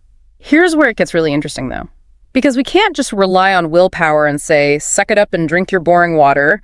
Willpower is part of that finite battery we talked about. Instead, the ecology of the self offers a psychological workaround. It's a technique called flavor hacking. Flavor hacking is a brilliant behavioral intervention because it acknowledges our brain's dopamine cravings without derailing our biology. How does it work? It involves slightly altering the water to change its reward profile. You drop in a few slices of cucumber, a wedge of lemon, some lightly crushed raspberries, or a sprig of fresh mint. It sounds so simple, almost like spa marketing. How does a piece of cucumber actually change the habit? You are tricking the brain's reward center. It's like having a flashing red warning light on your car's dashboard indicating a mechanical issue. And instead of taking to the mechanic, you put a fun, colorful scratch and sniff sticker over the light. Except in this specific case, the sticker actually helps fix the engine. By giving the water a hint of flavor, a slight olfactory cue, you make the medicine taste just enough like a treat to satisfy that dopamine-seeking part of the brain. You lower the psychological friction of the habit. You make the right choice, the easy choice, and you combine that with an environmental trigger. Yeah. Yes, visual cues. Keeping a reusable water bottle constantly in your line of sight. Out of sight, out of mind. If the bottle is sitting right next to your keyboard or right next to your steering wheel, you don't even have to make a conscious decision. Exactly. You will mindlessly sip from it. You are engineering your immediate environment to bypass your willpower altogether. Exactly. So fixing hydration restores our physical baseline. It reinflates the brain, literally, and clears the fog. But managing our internal ecosystem isn't just about fluids and circadian rhythms. What else is it? It is equally, if not more, dependent on how we manage, protect, and distribute our psychological and emotional energy. And this requires a massive shift in how we view ourselves socially, because a healthy ecosystem has boundaries. You can't have invasive species taking over a forest, and you can't have infinite demands taking over your life. That's a great way to put it. But when we talk about boundaries, we hit a massive psychological wall. It's a feeling I guarantee everyone listening has experienced deeply: the guilt of no. Oh, it's a remarkably pervasive cultural phenomenon. Think about a scenario. It's Thursday afternoon. You are exhausted. Your biological overhead is maxed out. And a colleague comes up and asks, hey, can you help me build this slide deck for a presentation tomorrow? I'm really behind. Oh, man. Or a friend texts you, hey, a bunch of us are going out for drinks across town tonight. You have to come. Yeah. What is the immediate, visceral, internal response when you realize you just don't have the energy to do it? Guilt. Crushing, heavy guilt. Even if I know I need to sleep, even if I know saying yes will ruin my Friday, I feel awful saying no. We all do. We are so deeply conditioned to equate our physical availability with our moral value. If I'm a good employee, I say yes to the extra work. I'm a team player. If I'm a good friend, I show up to the bar, even if I'm running on empty. We view saying no as a personal failing. We view it as inherently morally selfish. We think we're letting the tribe down. And evolutionarily, letting the tribe down meant being cast out, which meant death. So the guilt is deeply hardwired. But if we look at this through the lens of our ecosystem, we need a massive psychological reframe. Because saying no is not an act of selfishness at all. It is an act of fundamental self-preservation. This reframe is rooted in what we call energy theory. The problem with the team player mindset is that it relies on a faulty premise, that human energy is an infinite well. Right. We act as if we can just lower the bucket deeper and deeper, using sheer willpower to draw up more energy whenever someone asks for it. But the well isn't infinite. No, energy is a finite battery. You wake up with a specific, quantifiable amount of physical, emotional, and cognitive bandwidth.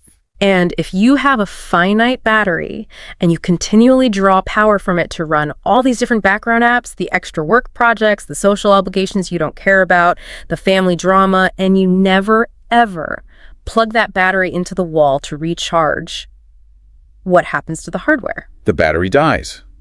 The system initiates an emergency shutdown to prevent permanent damage. In human terms, that total system failure is what we call burnout.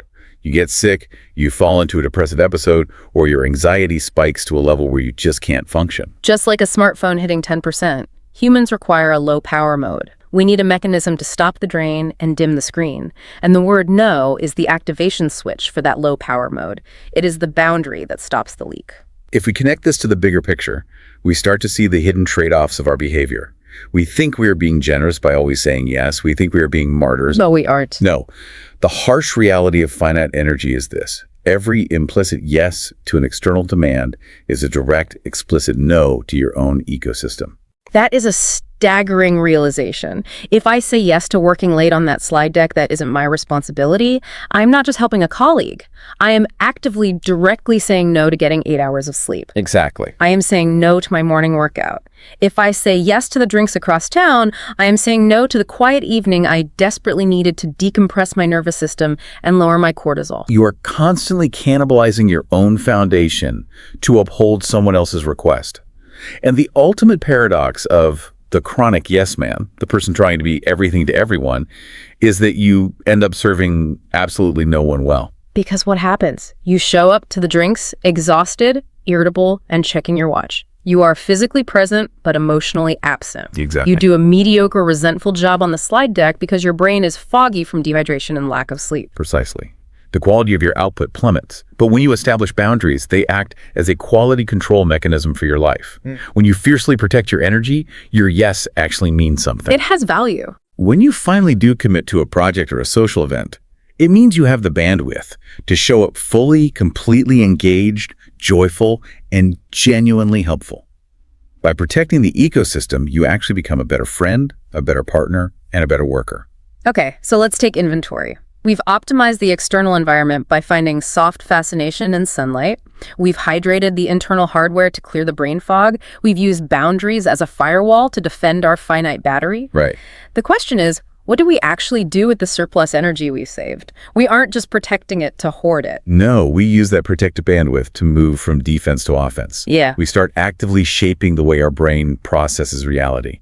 We rewire the hardware. And this brings us to a topic that, I have to be brutally honest, usually makes me roll my eyes so hard I see my optic nerve. We need to talk about gratitude. Well, yes. Now, I am inherently skeptical here.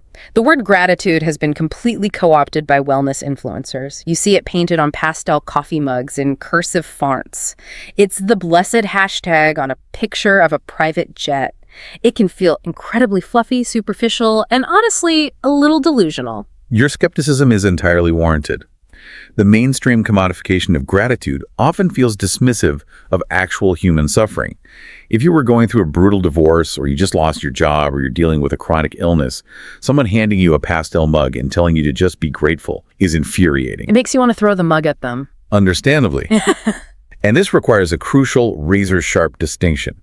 We have to separate healthy, scientifically validated gratitude from what psychologists refer to as toxic positivity. Toxic positivity, I've heard that phrase. What exactly does it look like in practice? Toxic positivity is the invalidating, blind insistence on good vibes only.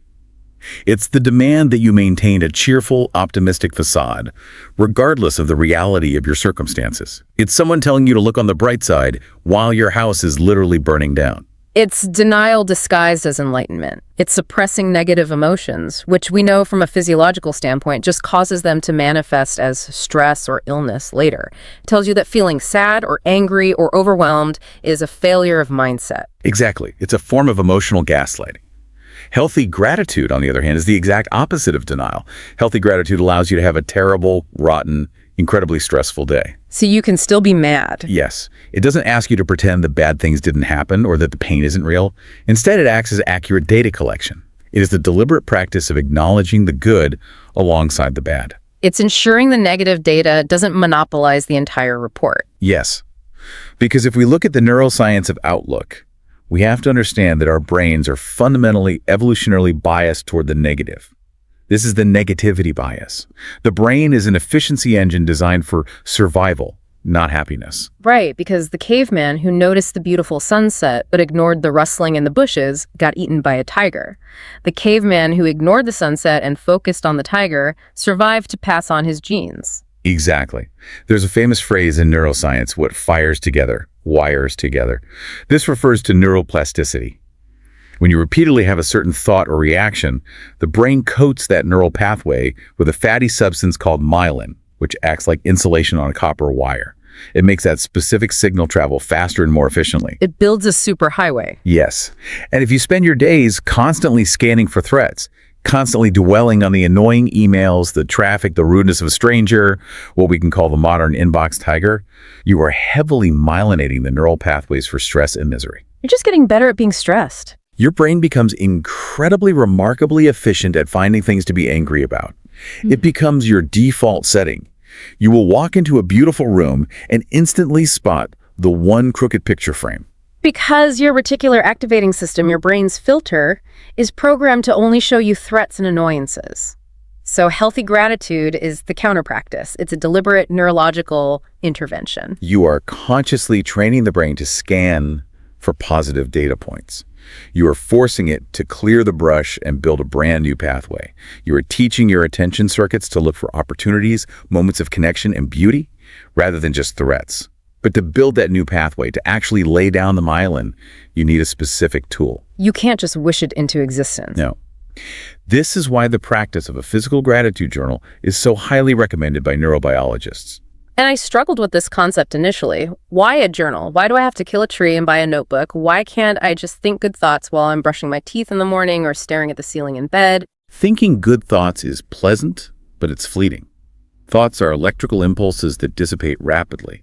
Thinking about a good thing while brushing your teeth does not engage the brain deeply enough to rewire the hardware. The physical act of writing by hand forces a much deeper, multifaceted level of cognitive processing. Walk me through the mechanics of that. What is actually happening in the brain when I pick up a pen? It's a highly complex, multi-step process. First, you have to actively engage your memory banks. You have to scan through the timeline of your entire day, sorting through the data to find a specific positive data point. That requires focus. Then, once you find it, you have to hold that memory in your working memory. Right. Next, your brain has to encode that abstract emotional memory into specific linguistic structures, words, and grammar. Finally, you have to engage your motor cortex to execute the fine motor action of physically writing those words onto a physical page. It's essentially a compound exercise for the brain, like a deadlift, but for your neurons. It is literally a rep at the mental gym. All of those sequential steps require metabolic energy. By forcing the brain to expend energy processing the positive thought, making it concrete on the page, you are actively solidifying that neural pathway. You are laying down the myelin. Okay, let me push back a little because there is a trap here. Let's say I buy the journal, and every single night I write down, I am grateful for my dog, I am grateful for pizza, I am grateful for my house. I do that for a year. Am I rewiring my brain for profound happiness? Emphatically, no. And this is where most people abandon journaling, claiming it doesn't work. Writing, I like pizza or I love my dog, every single day quickly becomes an automated routine. It requires zero cognitive effort. Right. You aren't searching the daily data. You are just reciting a known static fact from rote memory. Your brain essentially goes to sleep while your hand writes the words. So no energy is expended, which means no new pathways are built. Exactly. To truly build that new neural pathway, it requires an active, conscious search for novel, specific positive data points from that specific 24-hour period. You have to force the brain to hunt. Like, today I appreciated the exact angle the sunlight hit the glass buildings during my 8 a.m. commute. Yes. Or, I'm genuinely grateful that my coworker stayed 5 extra minutes to help me troubleshoot that spreadsheet error. Yeah. It has to be specific. Yeah. The magic is in the search for the novel detail, not just the mechanical act of writing. That is brilliant. The search is the workout. Okay, this is incredible. If we step back and look at the landscape we've covered, we have isolated all these different variables of the ecology of the self. We have. We've got soft fascination, lux levels of light, the hydration dashboard, the energy theory of boundaries, and the neuroplasticity of gratitude. But an ecosystem doesn't operate as isolated variables. A change in the soil affects the plant, which affects the insect, which affects the bird. How do all these elements collide to create momentum in our lives? They form a systemic integration. When you start aligning these inputs, you create what behavioral scientists call the upward spiral. We talk a lot about downward spirals, how a bad night of sleep leads to extra caffeine, which leads to anxiety, which leads to poor food choices, which ruins your sleep again. Right. But the upward spiral is just as powerful.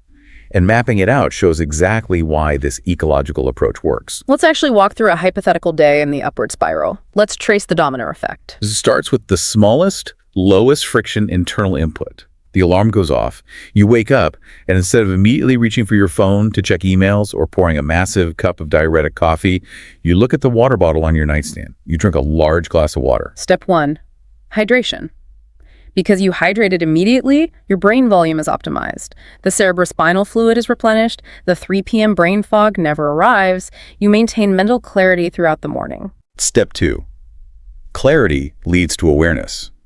Because your brain isn't foggy and inflamed, you actually have the cognitive bandwidth to notice your own physiological state. You notice your shoulders creeping up to your ears. You notice the inbox tiger jacking up your heart rate. Step 3, intervention. Because you noticed the stress before it became a panic attack, you decide to intervene. You step outside the office for 15 minutes. You expose your retina to 10,000 lux of intense natural light, reinforcing your circadian rhythm, and you allow your prefrontal cortex to experience soft fascination by watching the wind blow through a tree, forcing the background apps to close. You reset the system. Step 4, capacity.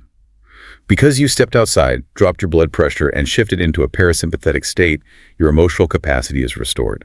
When a demanding colleague ambushes you at 4:30 p.m. and asks you to take on a massive new project, you don't snap at them in anger, and you don't guiltily say yes out of exhaustion. You have the calm, grounded emotional fortitude to set a firm, polite boundary. Step 5, protection. By saying no to the project, you protect your finite battery. You go home with energy left over. You aren't a burnt-out husk collapsing on the couch and staring blankly at the television. Step 6, rewiring. Because you preserved your bandwidth, you actually have the mental energy to sit down at your kitchen table, open your journal, and actively scan your day for specific positive data points. You do a deliberate rep at the mental gym, myelinating the pathways for gratitude. And finally, step 7, the foundation.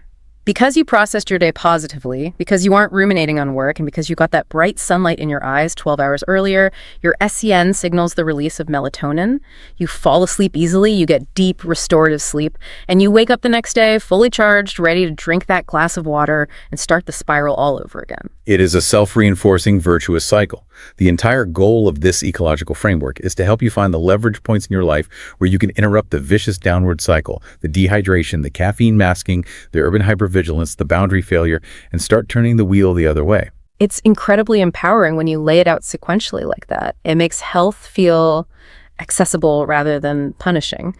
But, and there is always a but, we have to ground this in reality, because creating an upward spiral sounds beautiful, but maintaining it involves a side of health that wellness influencers never, ever post about on Instagram. Yes, we have to talk about the deeply unsexy, profoundly unglamorous reality of preventative maintenance. Exactly. We're not talking about sunrise yoga or acai bowls here. We're talking about the tedious administrative work of having a human body.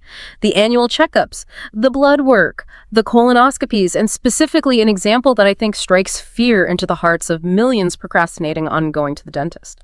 It is the perfect encapsulation of how we ignore vital parts of the ecosystem simply because they are unpleasant or induce anxiety. Millions of people avoid the dentist for years thinking, my teeth don't hurt that bad, I'll deal with it later. Right. But biology doesn't care about your procrastination. The human body is a deeply integrated network. The oral microbiome is not isolated from the rest of you. There is a profound, well-documented biological connection between oral health and cardiovascular health. Wait, my teeth can affect my heart? Absolutely. The bacteria that cause gingivitis and periodontal disease can enter your bloodstream through bleeding gums. Once in the bloodstream, that bacteria can travel to the heart, attach to any damaged areas, and cause inflammation. It contributes to the formation of arterial plaque. Ignoring a cavity or gum disease isn't just a risk of losing a tooth, it is an active systemic risk to your heart. That is terrifying, but it's the ultimate proof that you cannot isolate variables in an ecosystem. A toxic river will eventually poison the whole forest. The analogy that really crystallized this for me from the text is about a car. Think about why you change your car's oil. You don't pull into the mechanic because the engine is currently smoking, making a grinding noise, and broken down on the side of the highway. If you wait for the smoke, the engine is already destroyed. You change the oil specifically so it doesn't break down. It is pure preventative maintenance. It is investment in ensuring the baseline remains stable. But this raises a very practical, almost existential question. What is the overarching mindset required to maintain all of this without going crazy?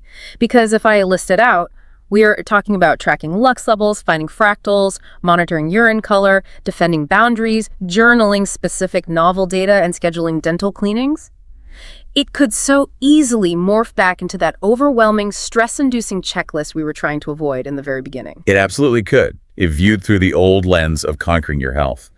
But the ecology of the self synthesizes all of this into a single, much gentler guiding philosophy. Stewardship of the body. Stewardship. I really like that word. It implies caretaking, observing, tending to a garden, rather than being a drill sergeant screaming at a recruit.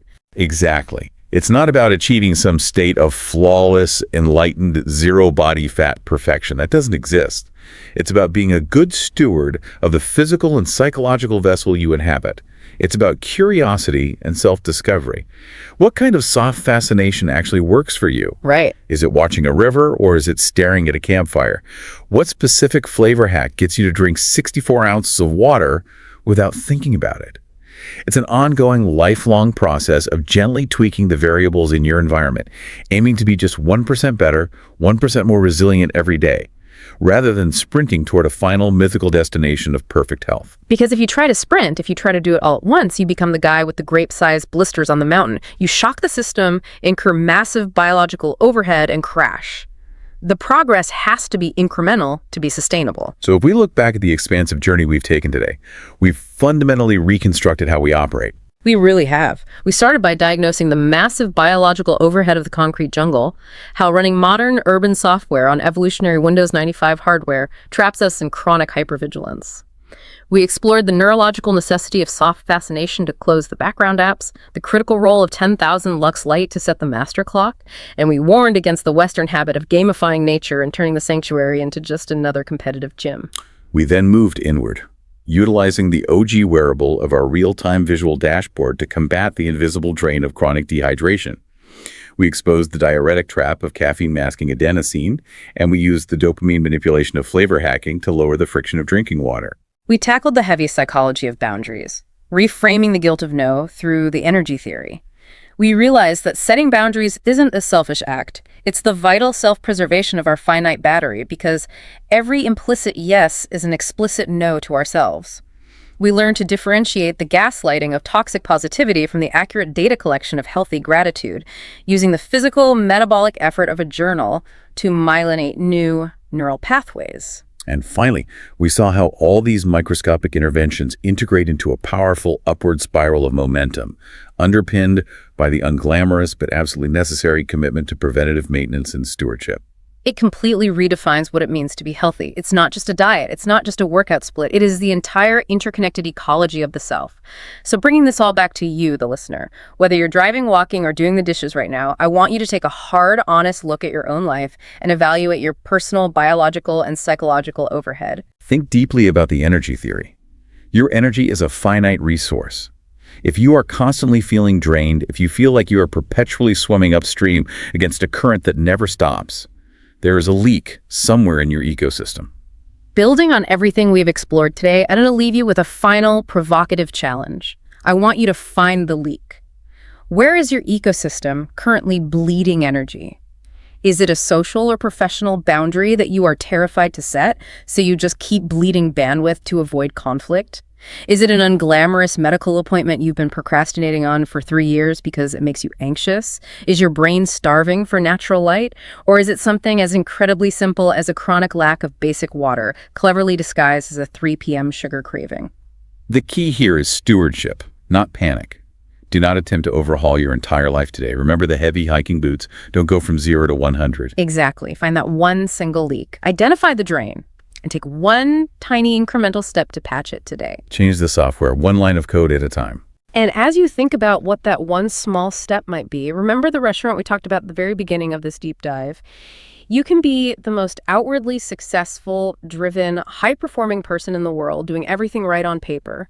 But if you let the rent of your hostile environment, the staggering cost of your chronic overcommitments, and the mountain debt of your ignored physical maintenance get too high, the business of your body will eventually go bankrupt. Manage your overhead. Lower the rent.